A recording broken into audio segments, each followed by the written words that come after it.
Bon, je t'en parlais hier, je veux te parler des commentaires que je reçois sur Nathalie. Je ne comprends pas. La manifestation, pour moi, ça fonctionne pas. De toute façon, il m'arrive que des problèmes dans la vie. Je ne sais plus quoi faire, j'en ai marre, personne ne me vient en aide. Et ça, je l'entends très souvent. Mais alors, à ce moment-là, moi, je pense directement, mais il y a une phrase toute simple qui résume ça: aide-toi et le ciel t'aidera. Qu'est-ce que tu fais pour toi? Est-ce que tu t'aimes réellement? Est-ce que réellement tu t'autorises à rêver, à imaginer ta vie idéale? Est-ce que vraiment tu fais des actions inspirées? Ou alors des actions qui sont basées sur la peur, sur le manque et sur ton ego, sur ton mental? Par exemple, j'ai vu plein de personnes ces derniers temps qui avaient des chaînes à plus d'1 million d'abonnés et mon ego, mon mental m'a dit: «Oh là là, quand même, ce serait vachement chouette d'avoir 1 million d'abonnés». Mais tout de suite, je me suis rappelé: «Mais qu'est-ce que ça m'apporterait à part gonfler mon ego?» Quand tu creuses un peu plus loin, tu te rends compte que ces personnes ne gagnent pratiquement rien avec les vues et que finalement, ils sont dépendants de faire des vidéos un petit peu superficielle, on va dire, pour attirer un public très très jeune de 12, 13 ans, 10 ans, 9 ans des fois, pour pouvoir avoir tous ces millions d'abonnés et toutes ces vues sur souvent des vidéos très très courtes qui n'apportent finalement pas grand chose. Et je me suis posé la question, est-ce que je suis vraiment jalouse de ces personnes-là qui... enfin, vraiment, est-ce que je ressens quelque chose par rapport à ça? Il y a quelques années, oui, totalement. Je me disais, oh mais pourquoi moi j'y arrive pas à fédérer autant de personnes autour de moi et tout. Mais finalement, je me dis, est-ce que j'ai envie de nourrir ça? Est-ce que j'ai envie de nourrir des vidéos un peu bêtes, désolée de le dire, sur Internet qui vont abrutir des enfants? Moi-même, ma fille a 10 ans, bientôt 11, elle n'a pas encore de téléphone. Alors on est super frustrés. D'ailleurs, dis-moi ce que tu penses à ce sujet, mais pour moi, un téléphone, ça nous coupe.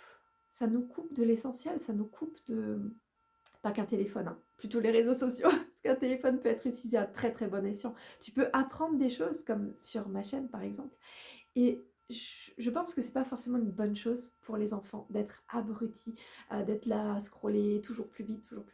Parce que dans ton cerveau, qu'est-ce que ça crée? Ça crée de l'impatience, ça crée je veux toujours tout, toujours plus vite. Et je le vois déjà avec ma fille qui est plus jeune, mais elle est quand même très très consciente des choses et j'en suis très très reconnaissante. Peut-être parce elle a une très très grande intelligence, mais aussi un très grand moyen de réflexion, déjà à 4 ans, c'est incroyable. Euh, des fois, voilà, elle a l'habitude de regarder plutôt Netflix hein, quand on allume la télé, désolée, j'arrive plus à parler. Donc on regarde pas la télé normale parce que moi les infos, tout ça, je m'en éloigne le plus possible. Je n'aime pas ça. Ça fait au moins 2 3 ans que je n'ai pas regardé la télé normale. Euh, donc moi je choisis mes programmes. Et donc voilà, des fois, elle a envie de regarder la télé, hein.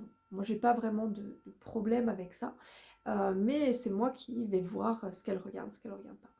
Et la dernière fois, il y avait le prochain épisode qui était bloqué. Alors, je sais pas si c'est une nouvelle fonctionnalité ou quoi. Et elle était là, elle commençait à s'énerver et tout.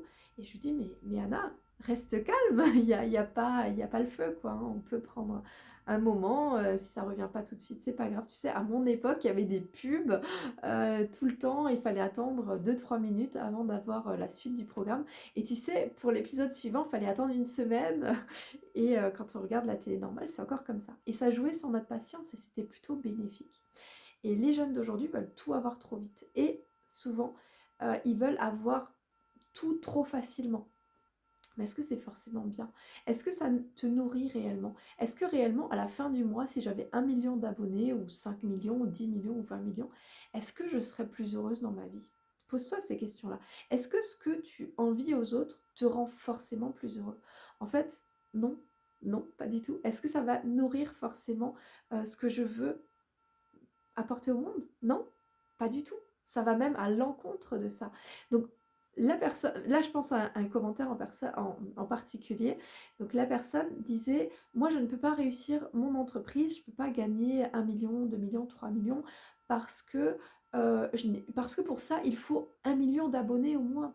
Eh bien non, c'est une croyance qui va te limiter dans ce que tu vas faire. Tu te dis, bon, avoir 1 million d'abonnés, je ne sais pas comment faire, donc je n'arriverai jamais à gagner beaucoup d'argent. Eh bien, je peux te garantir que les gens qui gagnent le plus d'argent sont ceux qui ont souvent une petite audience. Mais l'audience sont des personnes qui vibrent avec le message. Et c'est ça le plus important. Ce n'est pas d'avoir 1 million d'abonnés. Ce n'est pas...